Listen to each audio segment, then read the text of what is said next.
My name's Juliana Nykolaiszyn with the Oklahoma State what? University What was that last Library. name? I'm sorry. Nykolaiszyn. Nykolaiszyn. Okay. Yeah, that's. See, if you saw it, then you'd really know I wasn't from around here.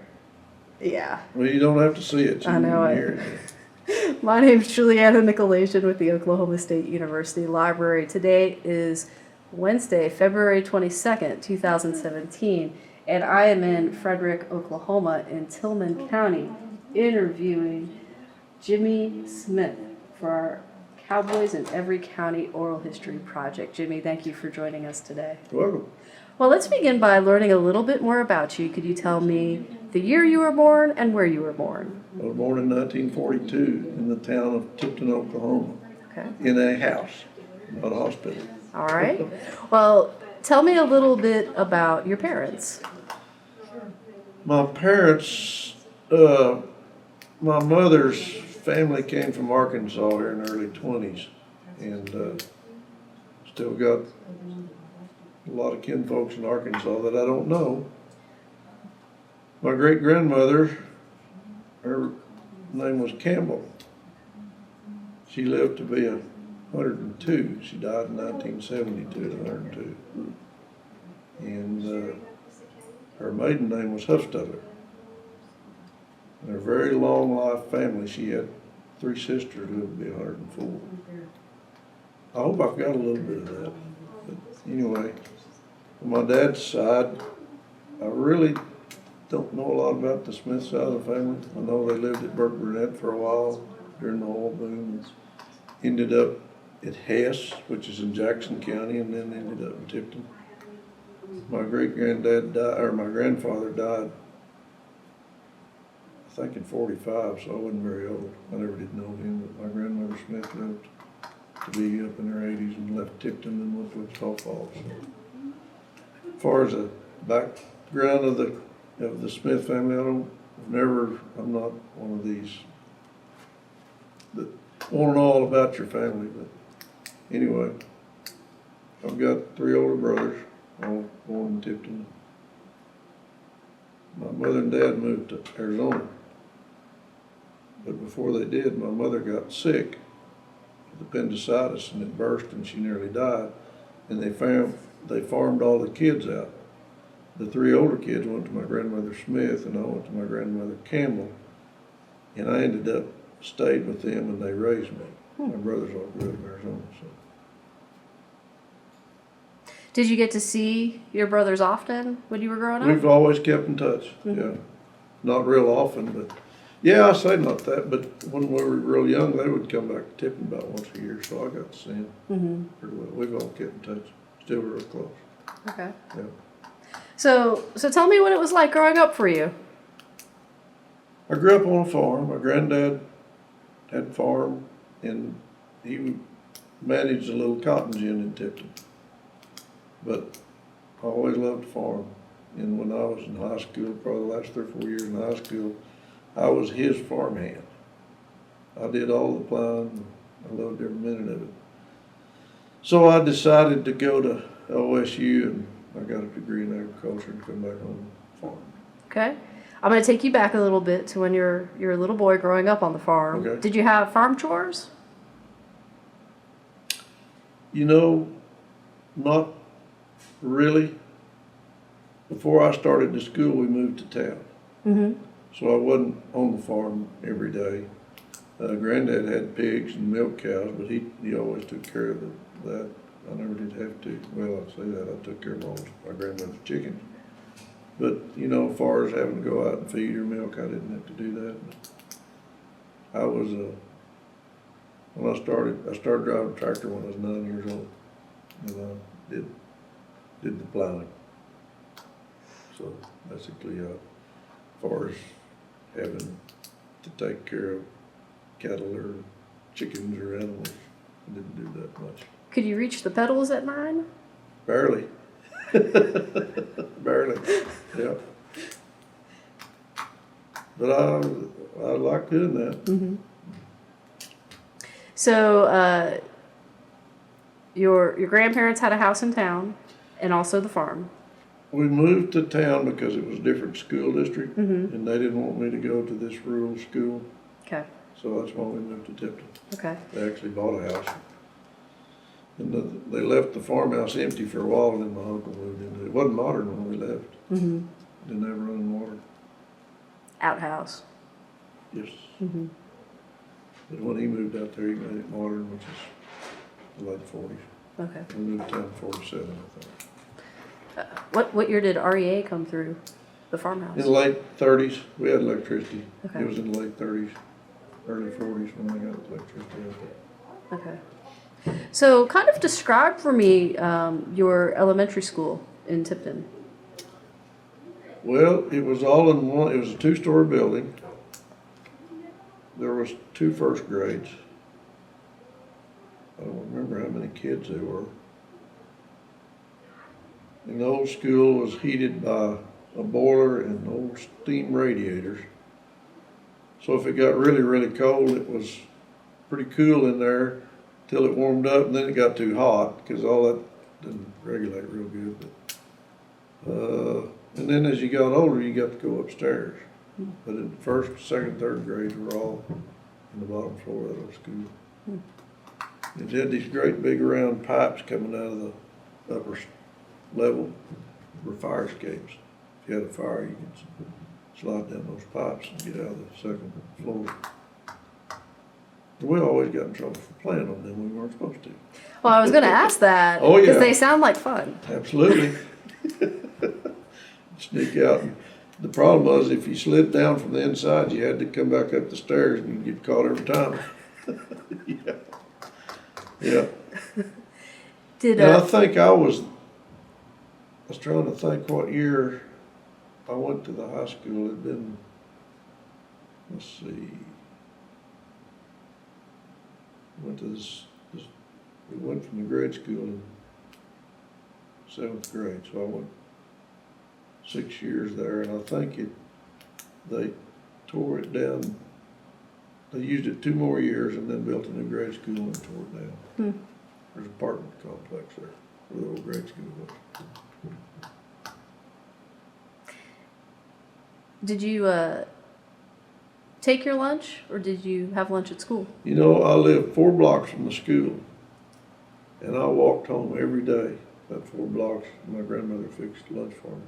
Very seldom did I eat in the lunchroom. They had a lunchroom across the street in a separate building. She always cooked dinner for me. Back then, we had an hour off for lunch. You don't now, 30 minutes. So I'd go home pretty well every day. Well, tell me about the high school in town. Well, our little school is probably under 300 total. The old high school building was built back in the 40s, I think. And there's actually a monument with a flagpole in it. And I'm trying to remember what year that monument is. It's got a guy's name. His name was Jimmie Smith. And I want to say that's 47, but I'd have to look again. It's been a long time. But he was burned to death in a bonfire. A big bonfire. And somehow he got in it, killed him. So that stone is a memorial to him. High school's we went to 8-man football back in the late 80s or early 90s. And they won state this year. And they won state in 1952 in 11-man ball. I barely remember that. And then they didn't win state again for 30, 40 back in the late 90s, and the next time they won state. So they've had a successful football team lately. Probably got a good chance of winning state again. But we've held our own in a shrinking community and county. Our county's lost 40% of its population since 1980. Wow. Yep. Western Oklahoma's pretty well followed that trend, except for a few like Lawton. They've held their own. Altus has held its own because of their base. But we're all farming communities, and there's fewer farmers all the time, and there's fewer laborers needed because we got big equipment, automated stuff. Don't need people anymore. they tried to get more industry into this county, but never were successful. Now there's no help here. If you got somebody, you'd have to import the labor force, which Altus did several years ago. They built a bar S. Most of them don't speak it too good English. Mm-hmm. They come from Mexico. Yeah.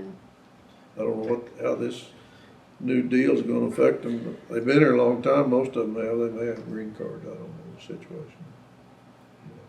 Yeah, it'll be interesting watching how Well, farms, not only in Oklahoma, but other places as well. that's right. Mm-hmm. California, they're heavily Yeah. use farm labor.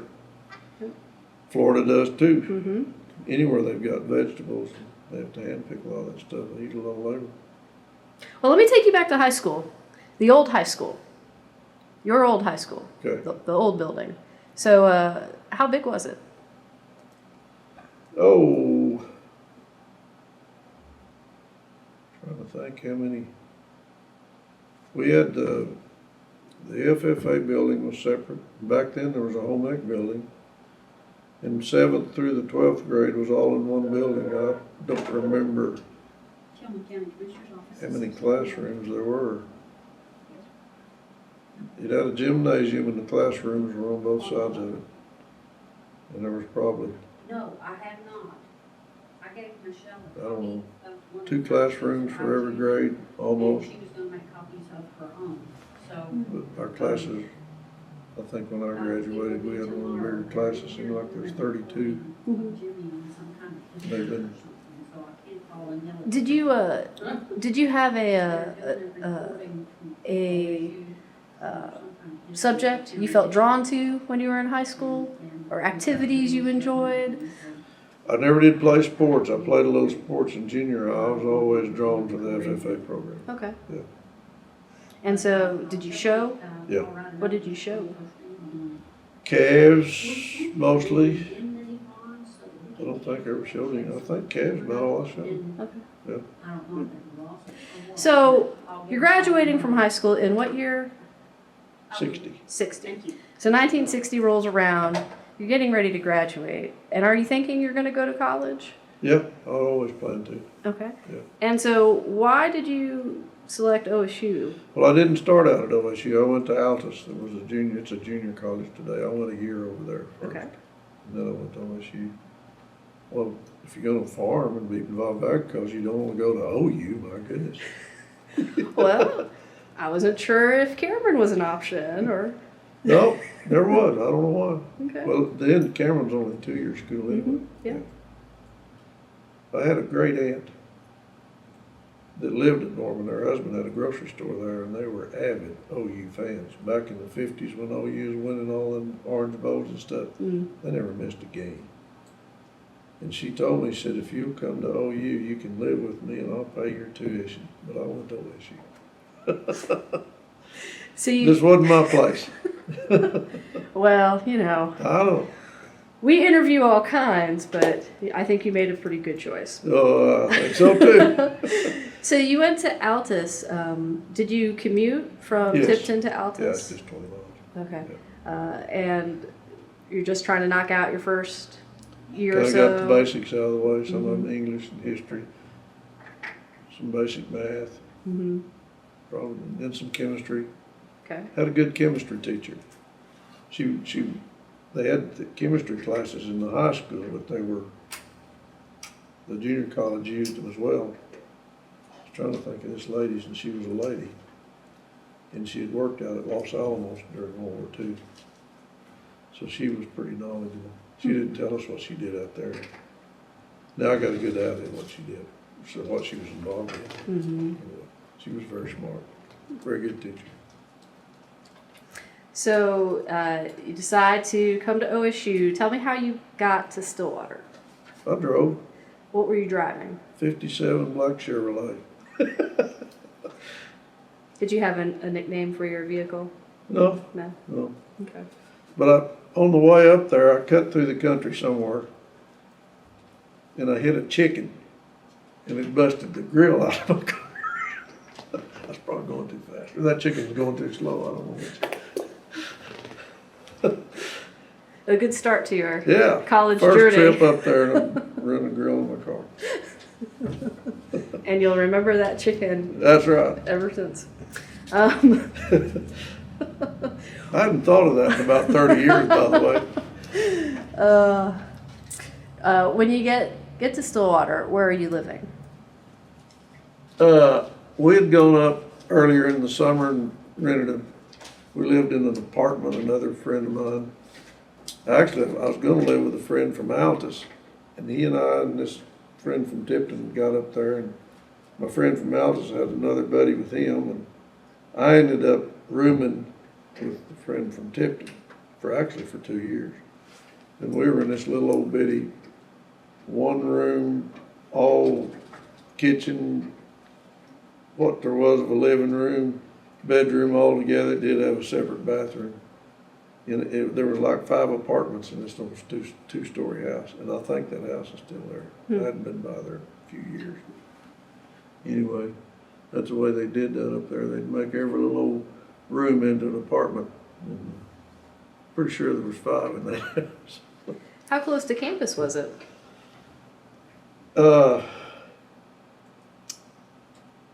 It was about 5 blocks to the east side of the campus. And I walked most of the time, because you couldn't park on campus without paying. I didn't have a lot of money. Second year I drove a lot, because a lot of my classes were kind of over the west side, animal husbandry stuff. Anyway, I walked most of the time. You usually have enough time, I'd go home between classes, because you may have an hour, may have 2. So I got my exercise in, I don't do that anymore. So you're on campus, it's the 60s, you're living pretty close to campus, and what are you studying? Animal husbandry? Agronomy. Agronomy, is one, yeah. okay.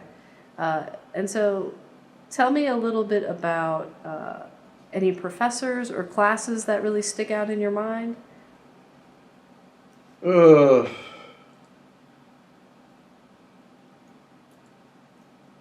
I had one professor I always really liked, and he used a cane all the time. One of these that goes on your arm. I'm trying to think of his name. I'm not thinking of it. What I liked about him, he'd walk in his office. It wasn't very big. There'd be papers stacked on the floor, on top of the filing cabinet, everything. He had room for his chair and desk, and the rest of it was full of papers. Typical professor, I think. I don't know. I remember him real well, but I can't remember his name. I'm trying to think any others that really stood out. I had to take animal husbandry classes too, animal science classes. My advisor, his wife was originally from the little town of Manitou. Did you come through Manitou? You did it. I think so. Yeah. Mm-hmm. Just a white spot in the road. Mm-hmm. And I don't think he was from there originally, but his wife was. Yeah, when I got ready to graduate, he helped me find a job, and I decided I'd try the job instead of going back home and farming. And I was already farming. My granddad had turned the farming over to myself and my stepfather, so I was going home most weekends and farming. But anyway, he knew this guy that he worked for Prudential as an appraiser. And back in those days, insurance company, loaned a lot of money to own farms.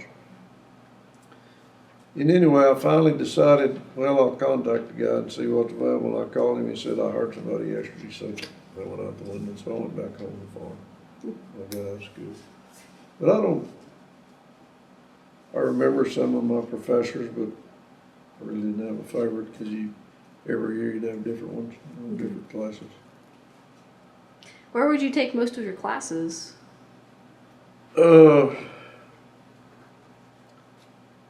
What'd they call that building? I don't think is it probably crop sciences building or something now?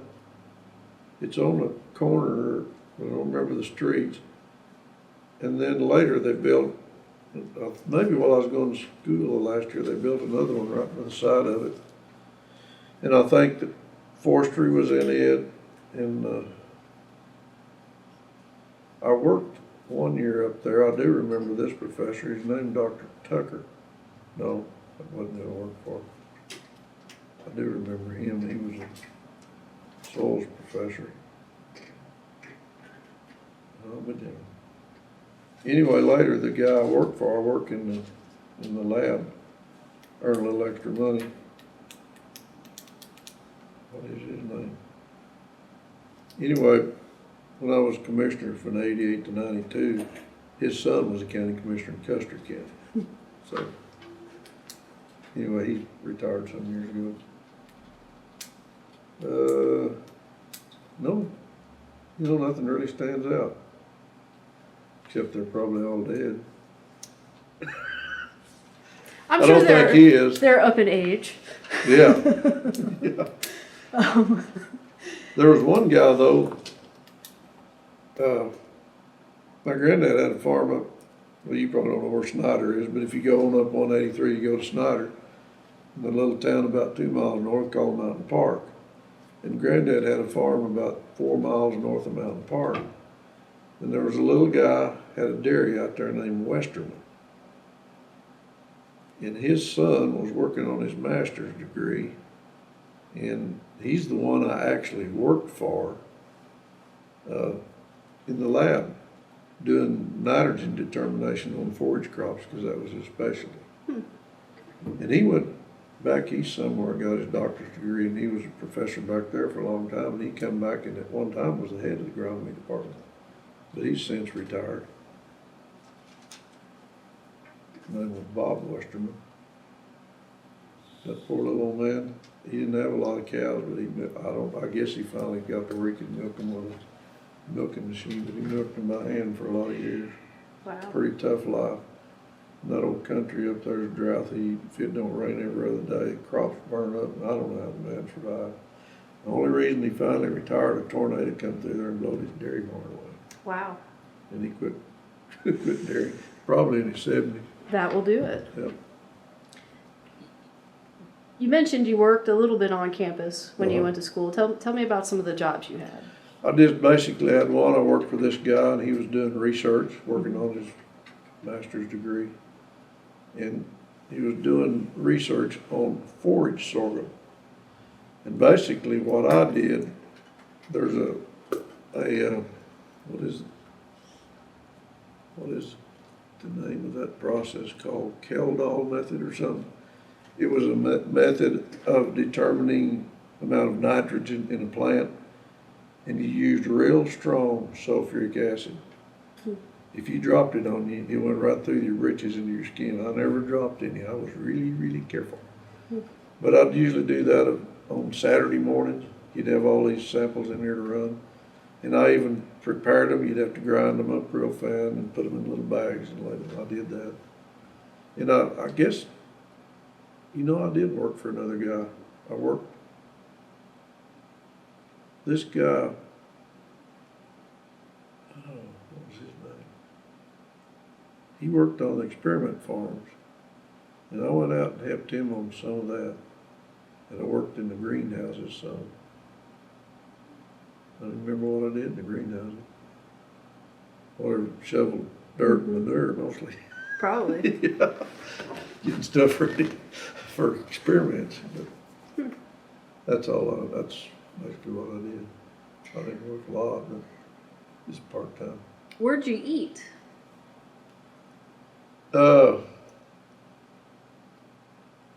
We kept stuff. We fixed some stuff for ourselves.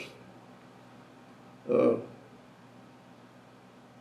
ate occasionally in the dorms. They would have a cafeteria set up.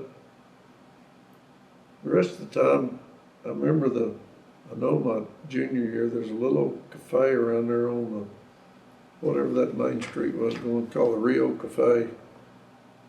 We eat lunch there 5 or 6 times a week.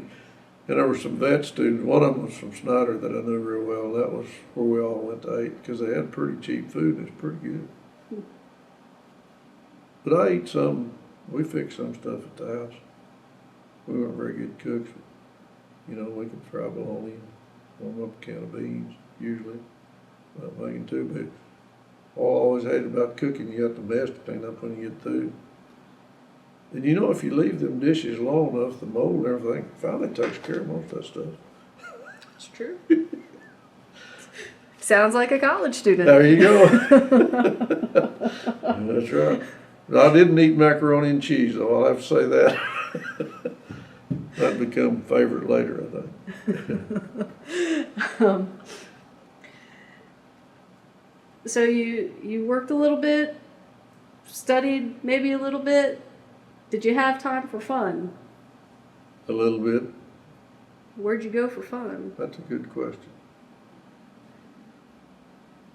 I wasn't sure if the Strip was popular then.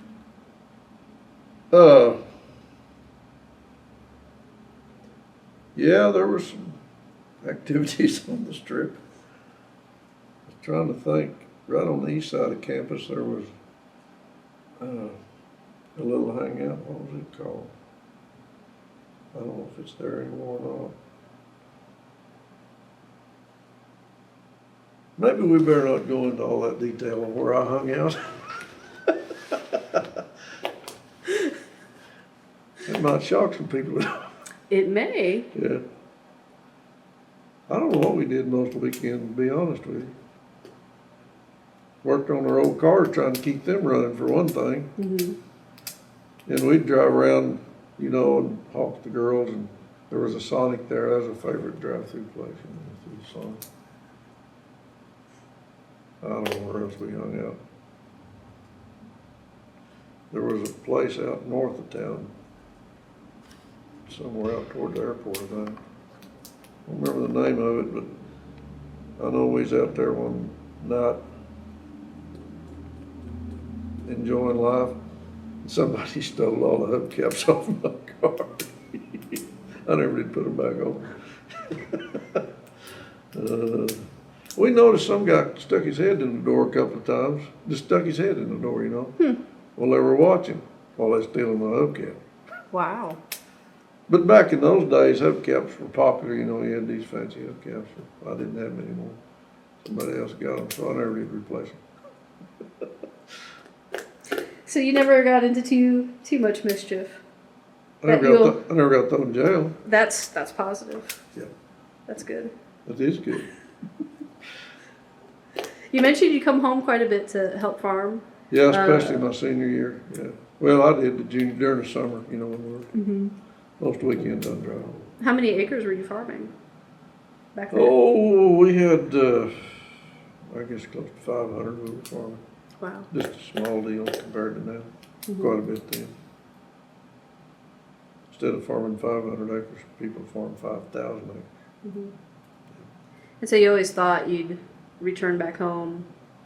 I know you had your own call with Prudential, but Yeah, that's kind of what I wanted to do. And I thought I could make money at it. It took me 30 years to figure out you can.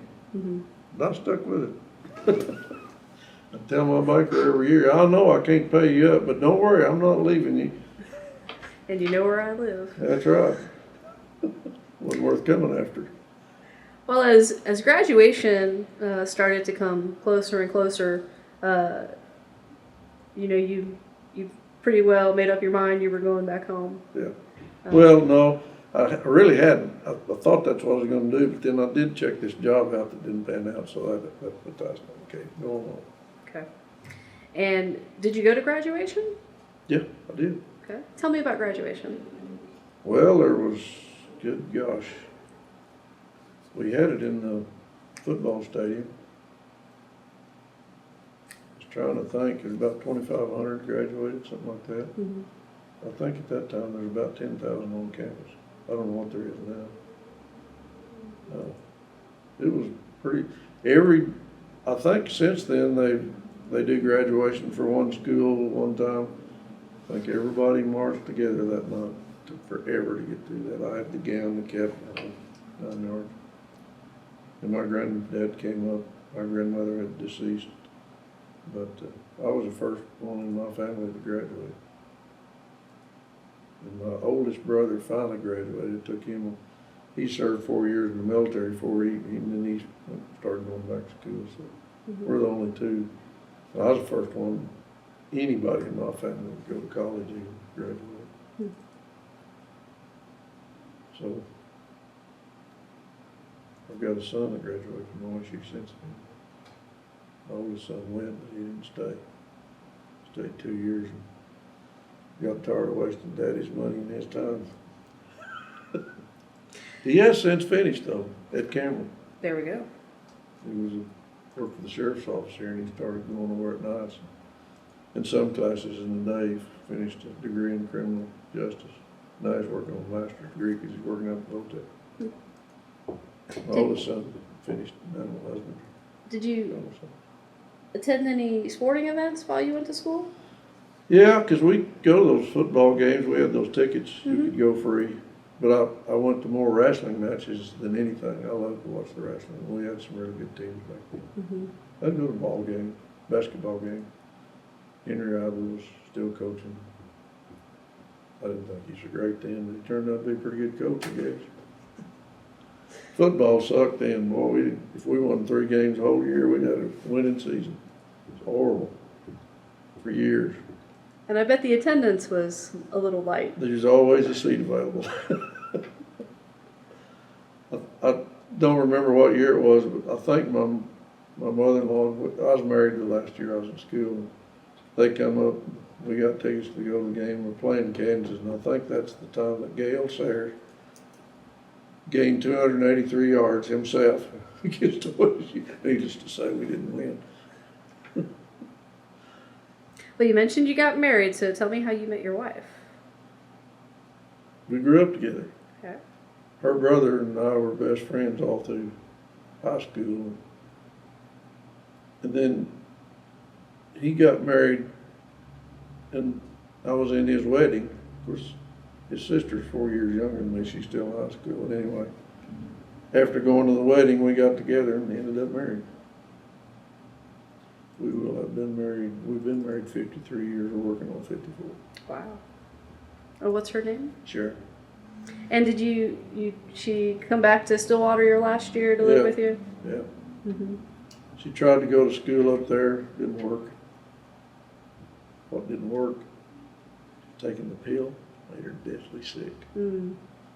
So she missed so much school, she finally dropped out. She finished when we come back home. Finished high school. That's as far as she went. Thought of something else I was going to tell you. I forgot what it was now. Oh, yeah. We got married twice.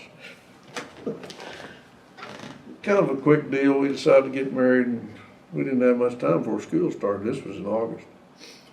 So I come down here to get the license, and I knew the lady that was the court clerk. We were going to get married on Saturday. Is that right? No, it's Friday. Married Friday. She said, I can backdate this a little bit, but I can't, this license won't be good till Saturday. Well, that ain't too good a deal. My wife had to have a big wedding, and there was another one scheduled for Saturday. It's another church there, but we didn't want to interfere with that. So, talked to the preacher, and he said, well, here's what we can do. So we'll have that formal wedding. And at 12:01, come down to your house, and we'll do the official wedding. And I got to get married in my jeans and boots. She had all that fancy stuff. That's our story. That's got married twice. Mine's the one in county. I guess it stuck. Been married a long time. Did you still live in the same place when you brought her back to Stillwater? I moved back to where I grew up where I lived in the country school in Tipton consolidated in '58, and all those kids came to Tipton. And I actually spent the last 2 high school years back on the farm. Okay. And my granddad had remarried at the time, and so I moved in our old home place on the farm, a little ramshackle house, but it worked. And remind me again what year you graduated from OSU? 64. 64. All right, it's 1964. You're back in Tipton. You're farming, right? Yep. And tell me what you're farming. Cotton's our big crop. Cotton and milo at the time. There was quite a lot of alfalfa around, but cotton and milo was the big crops. And oh, by the way, I'm back home. I've started farming. And before I went to work for Prudential, I knew a guy over at Altus that worked for them. Mm-hmm. And I went and talked to him. He was friends of my wife's aunt. They lived in the same housing addition. So anyway, this is probably in June. I'm putting cotton in and maybe got it all planted. He pulls up my yard one day. And he said, by the way, my job's fixing to come open. Are you interested? Well, I've already made a commitment. Got everything set up at the bank, borrowed the money. Yeah, I'm interested, but I just can't do it. So I had another opportunity to go work Prudential. Come along too late. That guy went to Houston or somewhere, and he was doing appraisals on huge buildings and stuff. He did really well. Did a good job. Anyway, I thought, darn it, maybe I was meant to farm. Mm-hmm. And I liked the farm life then. I don't like what it's become. It's not any different than having a big grocery store or something. Well, that's kind of what I want you to talk a little bit about, is how farming has changed through the years from when you started right out of college till today. I can remember when I was a very young kid, all the equipment was 2-row. And it transformed to 4-row while I was in high school and all. Mm-hmm. Now it's 12-row. And when I was a young kid, all the cotton was harvested by hand. Well, do you know anything about cotton? I know it's very laborious to harvest by hand. It used to be, yes. Mm-hmm. In fact, they did what they pulled the cotton and the burr. Prior to that, years before that, they picked the lint out of the burr. Hmm. But they developed machinery that would take that burr out, and so it made it a lot less. It's still labor intensive, but to pick a bale of cotton, which means pull it out of the burr, took a lot longer than just snapping it off the stalk. And now they've got mechanical pickers and they got mechanical strippers that take everything. Mm-hmm. And those come along in the late 40s and early 50s and started becoming popular, and they developed them where they worked well. They changed their cotton varieties to fit. And along in the late 40s and early 50s, they started drilling irrigation wells around Tipton and watering. And first they used dirt ditches, and they used siphon tubes out of them. And then people started selling aluminum pipe with little gates in them that you could open. Made it a lot easier because all that country's pretty sandy. And they didn't hold ditches very well. And if that ditch busted, you had a mess, and it took a long time to get it back. It just wasn't a good deal. So now the next move was to what they call side roads, which were quarter of a mile long, and they had wheels, and they had a deal in the middle of the power unit, and this thing all rolled. You had your sprinkler heads on it. That became popular for a while, and they come out with what they call the center pivots, which are all automatic. The only thing about them, you put one in the middle of a quarter section, you only water about 125 acres, so you're leaving about 35 dry. But all you gotta do is push the button, it's hooked to the irrigation well, the well coming on. You can speed it up or slow it down depending on how much water you put on, and all the nozzles are computer generated, so the one that moves real slow up by the tower just barely puts out water, and that one on the end puts out enough that everything waters the same all the way through. That's what it's come to. They're expensive. What agriculture has done is replaced labor with capital. We've invested in bigger tractors, more and bigger irrigation equipment, bigger spray equipment. And every time you do that, you eliminate some labor. Mhm. So you can farm a lot of land with 2, 3 guys if you can afford the equipment. Mhm.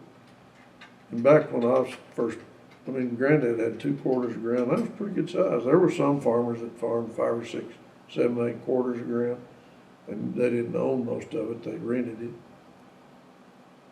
And now,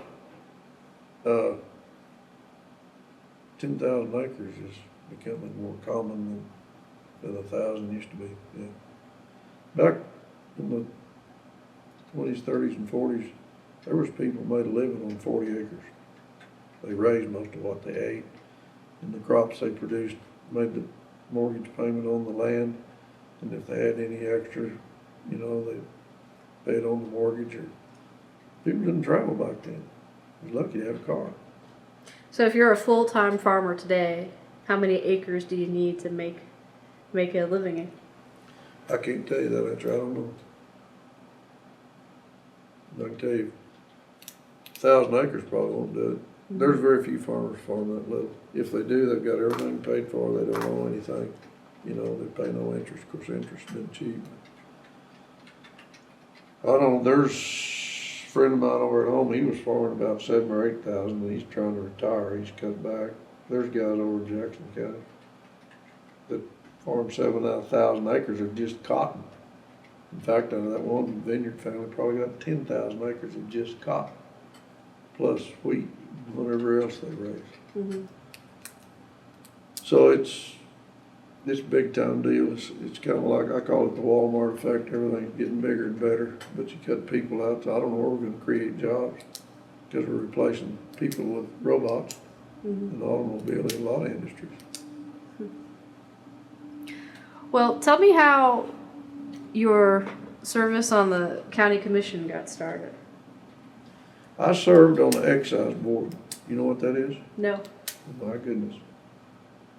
That's a little 3-man board. One guy is appointed by the commissioners, one by the district judge, and one by your state senator. And it's a little oversight board that's supposed to be looking over everybody's shoulder in the courthouse. They're supposed to approve all the money that comes in. They meet monthly and approve the documentation that shows where the money comes from and all this. They have to approve the budget, and if the county commissioners don't balance the budget, they can give it to the excise board, and they are required by statute to balance the budget. And when I was on that excise board, we took it upon ourselves to balance it most years, because that kept the heat off the commissioners. And back in those days, we were budgeting the county fair and extension. They were part of the budget. And there was a time when we got revenue sharing money. I'm not sure who instituted that, but they figured out, the money we send into the federal government belongs to the people that sent it in. So they come up with this formula, and they started sending governmental entities, cities and towns and counties. They call it revenue sharing. You've shared in the federal revenue. And that was an important part of our budget until they cut it out and left us with a big hole. Counties are funded, the courthouse itself was funded basically through the years by ad valorem tax. You know what that is? Mm-mm. Oh my gosh. Well, every property has a value. It's the assessor's job to determine the value of the property. So they come up with a value, and they assess a property tax on it. It's called ad valorem tax. Give you an example. Say you got, you don't pay it on the real value, it's the assessed value. And the assessed value runs about 14% of the actual value. So say you got $100,000 house out here. You're gonna pay taxes on $14,000 of it. Well, our ad valorem taxes are, for the county itself, are 10 mills. It's been that way since 1933. And in the late 50s, early 60s, it didn't fund the courthouse anymore. And the way they did it, they'd say, look, this is what we need to run the courthouse on. It would be the excise boards to determine how much ad valorem tax to collect. Well, early on, they might need only 5 or 6 mills or 7 or 8, and it got to where you're hitting the maximum 10 mills that don't fund it anymore. But the legislature has never raised that. We're still at 10 mills. But what the legislature did do, they allow the counties to pass sales tax up to 2 cents. We have a 1 cent that funds county general. We passed a 1/2 cent to help pay for our new jail, which the state required us to build because the old ones didn't work anymore. They weren't quite nice enough for these prisoners, darn the luck. So, give you an example. Our millage here, I'm not exactly sure, but it's up in the 80s. 10 mills is for the county. The rest, there's 15 or 18 mills goes to VOTEC. The rest of it's schools. Schools are funded through that millage. And they get 85% of the millage in every county. And of course, they get funded through the state too. Now then, what we don't fund through that millage is our roads. It's funded through gasoline and diesel taxes, which goes to the Oklahoma Tax Commission, comes back to us on a formula, which is based 70% on population. Tillman County gets the least dollars per mile of any county in the state, because we've got a large county with a shrinking population. What time is it? About 4 o'clock, we don't shut down before. So I'm on the excise board, so we do the budgets. We come to the point where we had to trim extension, which is the 4-H kids and the fair. Cut it out of the budget. We're not very popular people. We have meetings all over that, well, why did you do that? Why don't you have the money? Well, you know, there's a way you do it. You fund the constitutional offices first, and then you fund the statutory offices. Guess what? You're neither one. So you're whacked off. And then they had tried to pass a 1 cent sales tax here, and it didn't pass.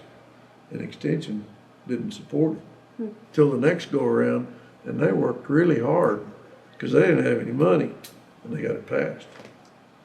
And it passed for 5 years. They renewed it twice, I think. But the excise board is, one of their main duties is to make sure the budget's balanced. And so that's how you got started serving on the excise board. How long were you on the excise board? I'm not sure what year I went on, 79 or something, and I served till 88. That's when I run for commissioner, because our commissioner was killed in a car wreck coming home from a summer conference. The guy that appointed me was commissioner. They asked me to serve. He got zapped in the commissioner scandal. Lost it. All 3 of ours lost their job. All 3 went to federal pen. There was over 200 county commissioners went to the pen. Are you familiar with the commissioner scandal? I am not. You'll have to tell me a little bit about it. Well, commissioners, they tell me from early on, they were named commission because they worked off a commission. I don't know how that worked. Basically, what they got zapped for was taking kickbacks. And the guy that did that, his name Bill Price, he was a U.S. attorney. He wanted to put a feather in his cap. So he did all this undercover investigation, and bam, it all blowed up. Well, like I say, they caught over 200. I think there was about 200 that were convicted, and there's guys went to federal pen over a pair of cowboy boots. And I think, had somebody said that it's some commissioner, and they look, we know this is going on, it's time it stopped. if it don't stop, we're coming after you. They wouldn't have got, they would have got a few that wouldn't have stopped, but they wouldn't have been near the big scandal it was, and Bill Price wouldn't have been so important. Guess what? He run for governor, he didn't make it. But there is a book written by an OU professor. I think it's called Bad Times for Good Old Boys. Anyway, my commissioner in my district was killed coming home, and I'd had people ask me, why don't you run for commissioner? Oh, I thought about it. So anyway, here's an opportunity. This is in that special election. I think it was in July. There's 3 of us ran, and 2 of us had to have a runoff, and I won it. And I went in office in September, which is in kind of the middle of the term. I finished that term, and I did 2 years in another one. I got a chance to go to work for the Commissioners Association. And that, I did that for nearly 7 years. I was safety director for the whole state. And one day I was in the office, and we'd had an incident happen in, it was over east, I think it's McIntosh County. This commissioner had got ousted. And they had had a FEMA disaster over there. And the story I got, it wasn't from him because he wasn't in office anymore. The story I got was that he had asked the FEMA guy, he said, I need a backhoe and something else. Can I buy that with FEMA money? And he said, yes, you can. So he just goes out and buys it. Now, I wonder if someone was really working against him because there's a bid process you got to go through. Now, he could have just went out and bought it and not told anybody he's doing it. Otherwise, the county clerk would have said, no, you can't do that. You got to do it this way. But anyway, he'd been in office 3 months, and they booted him out. Wow. And the guy that wrote that book, he was very anti-commissioner. I was in office one day, and my boss was gone, and I took the call. He says, well, I see where these commissioners are right back to their old tricks. I said, well, what do you mean? And he mentioned that deal. I said, well, you know what? I think he made some mistakes. I don't know it was all his fault, but you know what? Our system works. He's not in office anymore. It just got quiet on the other end. He hung up. And it does work. We've got a system of checks and balances in the county system that it's antiquated. But let me tell you, it works. Because the treasurer and the county clerk have to balance every day. And if they don't, something's wrong and they figure it out. And it's going to take more than one person to scam a county. I'm not saying it hadn't happened. Yeah. In fact, it hadn't been too many years I heard about a treasurer got in trouble. But it just don't happen. It just don't happen. And after the commissioner scandal, they put the strictest purchasing laws that I think ever existed on county commissioners. Of course, we have to go out for bids, which is, there's not anything wrong with that. Back then, they didn't. They made the best deals they could, and they got a pair of boots for doing it. And they probably spent a lot less money than we have to today, because we have to bid it out. But you couldn't buy anything without going out for bids. You couldn't work on a piece of machinery without getting estimates. Well, you probably don't know anything about machinery. Let's say you take a bulldozer and it's got something wrong. You don't know what's wrong with it. And the guy says, well, you know, I think I know. It'd probably cost $3,000. So you get a PO for that. It may cost $7,000. So you're in trouble because you didn't make a PO for enough money. I mean, that's the way it worked. If you went to a sale, you could go to a sale, buy machinery. You had to take somebody from the state auditor's office with you. They didn't trust you to buy it. Wow. But all that's changed. But we do have strict purchasing laws, which there's not anything wrong with. But if you want to cheat being a county, you're going to have to steal it out of the barn, and somebody's going to figure it out because we've got inventories that we have to review annually. I mean, it's, and I don't know how long you've lived here. A long time? Since 07. I don't know how many towns in the last 10 years I've heard of that the treasurer has stolen money. Little town of Davidson, south here. They don't know how much she stole. $100,000. They can't prove it. There's no records. The little town of Mountain Park up north of Snyder, small town. They don't know how much they stole. And they don't ever do anything to it. But you ain't gonna do that in the county. So our system is, even though it's antiquated, works much better in these cities, towns. There's nobody looking over their shoulders like they should be. The town councils should be, but you know what? These guys get elected in these little towns. They don't know anything. Well, they've got an opening here on the city council, I believe I'll run for it. They don't know anything about their ordinances, how they're supposed to operate. No, nothing. I knew quite a bit about this because I've been on the excise board. I knew that there's guys get elected here the same way.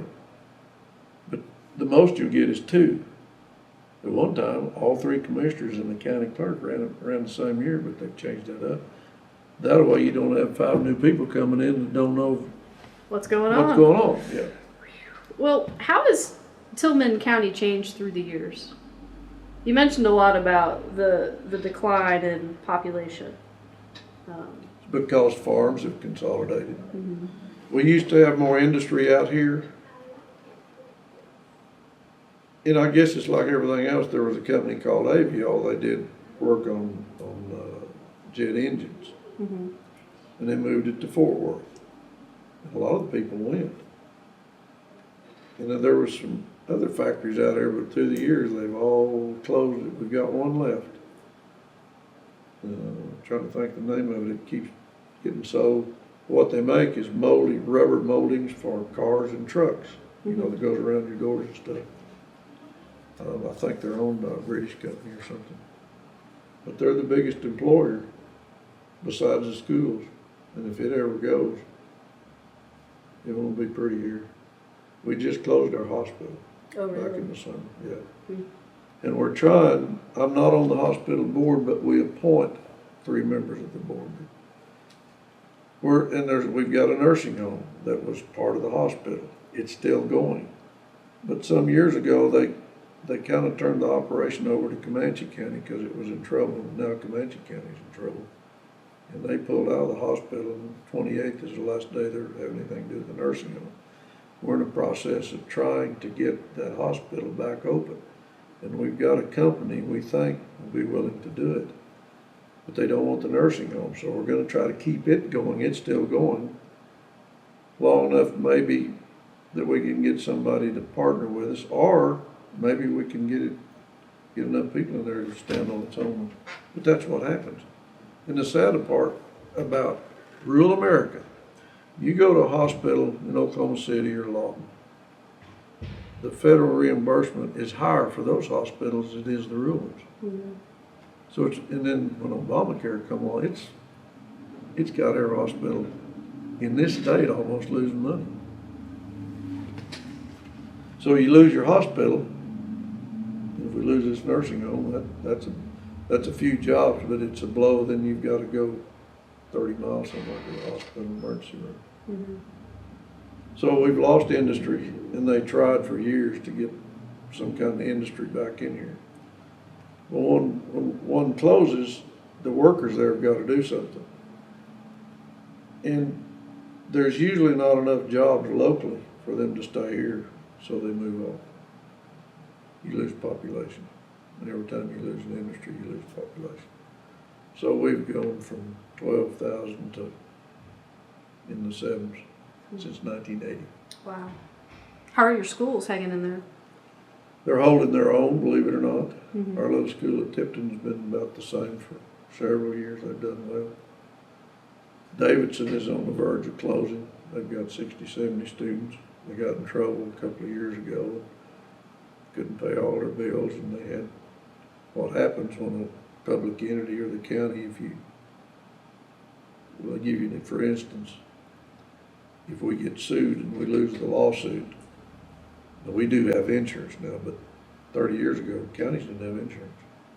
But if you get sued, it goes on the tax rolls for 3 years, and that's what happened to Davidson School. They had to put that debt on the tax roll. So there's a ad valorem tax to pay for that. Tipton's got the school, they've got the Southwest Rural Electric is headquartered there, so they have several employees.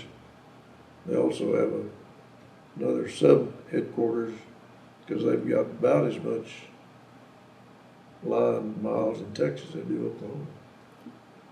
So they got employees in Texas. We've got a children's home, Church of Christ Children's Home, been there since 1924. Mm-hmm.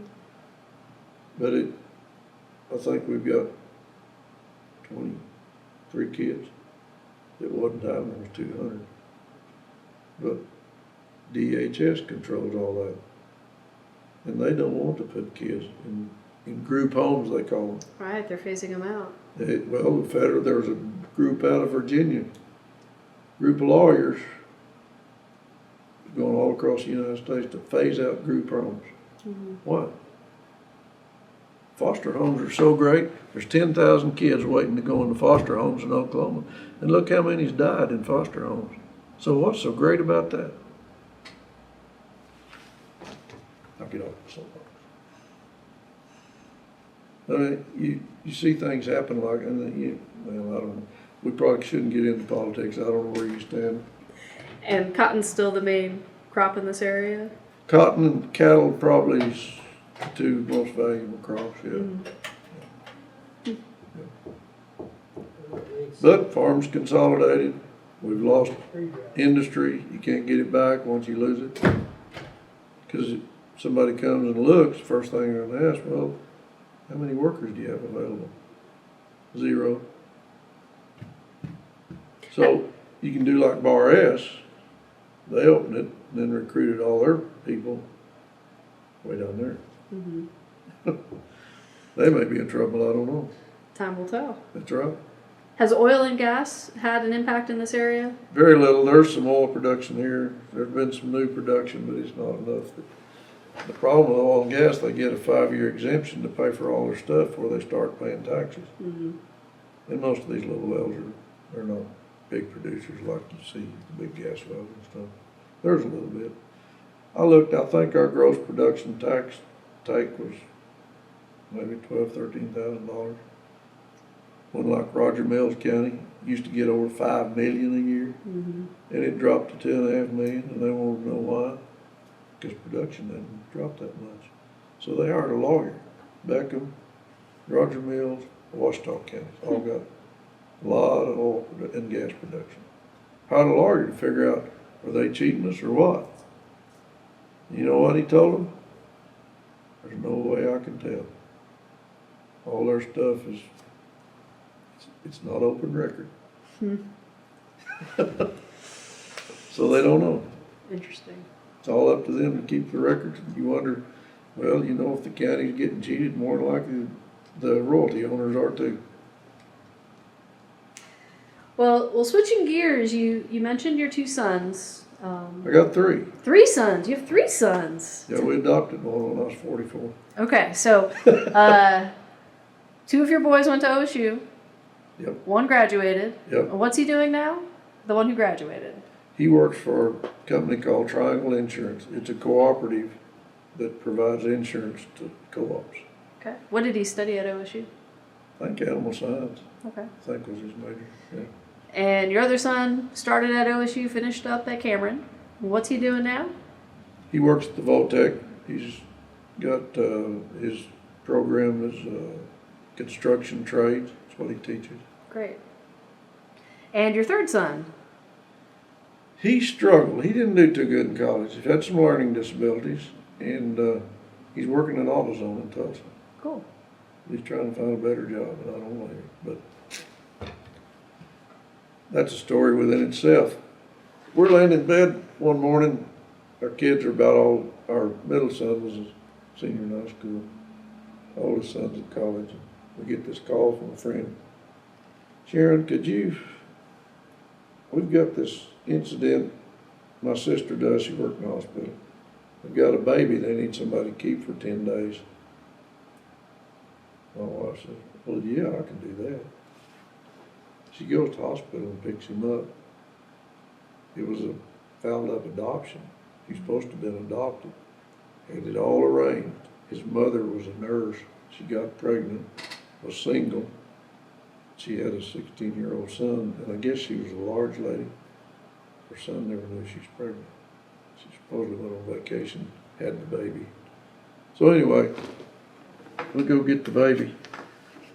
And when she signed the paper, she wrote down who she thought the father was. If she hadn't she wrote unknown. We'd never seen him. But now you gotta find the father, and he's in Alaska in the military, and he's married, his wife's pregnant, and all, yeah, it is. This all takes a lot of time. And they were gonna do a blood test. They didn't, this is before DNA days. Mm-hmm. Well, you gotta have the blood from the mother and the baby and the father, and you do all this stuff, and it's gotta be done within a few hours. So they get the blood down here from Alaska. They can't find the mother, she's going on vacation. So this guy had to pay about $500 for that, and he's just an enlisted man. Make a long story short, he signed the papers over, and we had had him so long, he was ours, and we adopted him. I was 44, and my wife was 40. So we've been raising kids most of our life, but he's a good kid. He was an alcohol syndrome baby, and he's not dumb, but he can read that piece of paper and can't tell you what he read. Well, he can memorize anything, and we were living in Edmond. We moved to Edmond when I worked for the association. We moved back home when he finished high school at Tipton, and our daughter-in-law was a teacher, so she helped him. But the teacher would send a practice test home. He'd memorize then she'd change the words around. Couldn't do it. Couldn't pass it. He's tried to go to college. I don't know how. We've spent a lot of money trying to have him. You can't now. He won't take a test. Mm-hmm. And to get in some of these VOTEC programs, you got to take a test. He's not going. First they mention the test, he's out. So I don't know where he's going to end up. He's not lazy, works hard, he shows up every day when he's supposed to, and gets aggravated if somebody don't. Well, at least he has, good work ethic. He does, and you'd think that somewhere, and maybe, he's 30 years old, maybe somewhere he'll find the niche. I hope. Mm-hmm. All you can do is hope. That was a little off subject, I'm sorry. You're fine. Well, looking back at your time at OSU, then you think about your education there, how did earning that degree help you today? How did that impact your life? Well, of course, in the field that I was in, I learned a lot of technical stuff that helped me on the farm.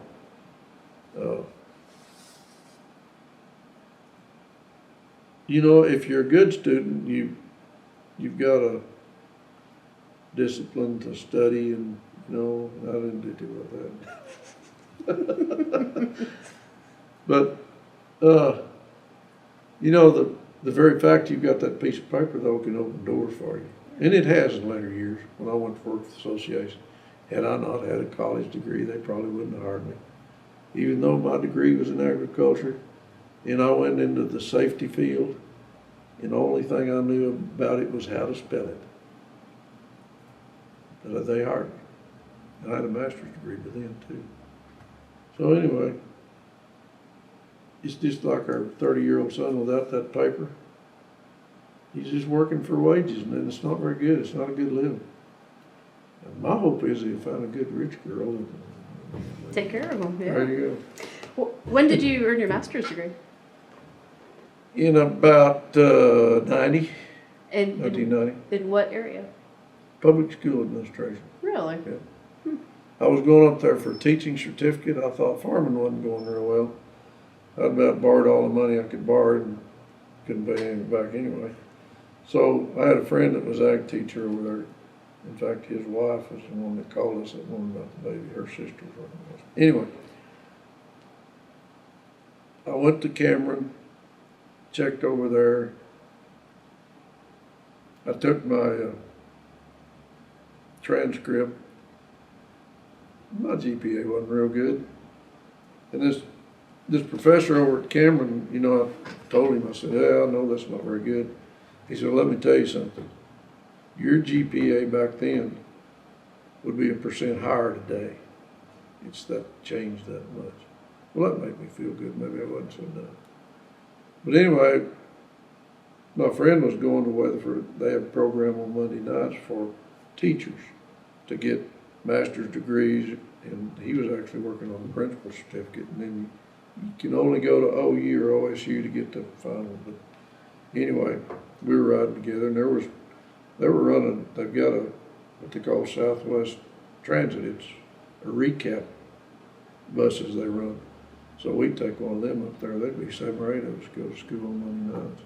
At Southwestern? Yeah, and they had it designed to get a teaching certificate or a master's degree, and I got elected commissioner before I got through, and I went to the dean up there, and I don't remember why I'd got acquainted with him. And you're supposed to have 1 semester on campus, part of the requirement. His name was Dr. Brown. I said, Dr. Brown, I'd like to go ahead, and everything I was taking was upper level courses. I'd like to go ahead and get a master's degree. But I said, I'm county commissioner, I'm a farmer, and there's no way I can go to summer school, which is the way most teachers did that. There's no way I can meet the requirement of getting that semester on campus. He said, you know, that's not a problem. I'm the chairman of that committee. I'll take care of that. And he did. So I finished enough hours, and I finally got a master's degree for whatever it's worth. So when you retire from this job, you could go be a public school administrator. You know what I'm gonna do when I retire? I'm gonna travel. My wife and I'll be 76 years old. I'm tired of working. There you go. I think that's awesome. It's just having enough money when you retire. Do you run into a lot of OSU alums in this county? Yeah, there's a lot of them here. Really? In fact, one of the commissioners is one. Our court clerk up there, boy, she's dyed in the wool OU.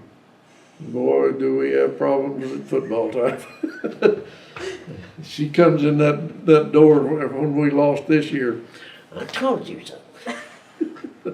But it's all in fun. Well, good. Yeah, Well, good. it's all in fun. We noticed when we talked to a lot of alumni that they have this loyalty to OSU. Coming from out of state, for me, it's pretty evident when I talk to alums. What do you think sparks this type of loyalty? I don't know. You know, when you're up there, there's a rivalry with all the schools that's in your conference and all that. I don't know, you make friends. Now, I haven't kept up with very many friends that I made, but I used to send in, I've quit being an alumni, quit paying the dues. You know, they used to send out that, I think it was quarterly or something. It'd have a blurb of different graduates. There's not very many listed in 64 anymore. My son gets a magazine, I've looked at it. A lot of, because there's so many you don't keep up. You keep up with some of the guys locally, but there wasn't very many from here. They graduated up there when I did. My best friend that we went up there together with is dead. He farmed over in Jackson County. That's where he was from. And then the guy that I roomed with, he passed away 2-3 years ago. So. But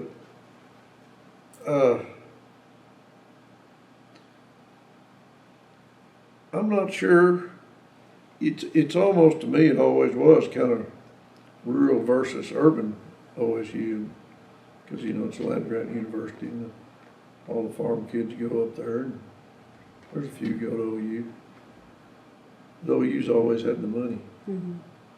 They got lawyers and doctors. It's hard to compete with. We do have veterinarians, but there's not near enough of them, and farmers to compete. Mm-hmm. Have a football program because it's about the money. T. Boone helped though. A little bit. Quite a lot. Uh-huh. Mm-hmm. It's all about the money. Sports is important, This country revolves around sports. It's so. Well, what are we missing, Jimmy? Is there anything else you'd like to share with us before we close out today? Whatever you want to ask. What have we missed? I've circled around so much. What you see is what you get. That sounds good. That's a good way to end then. We appreciate your time. Thank you for sitting down with Hey, us. not a problem. I enjoyed it. Thank y'all for doing it. Yeah.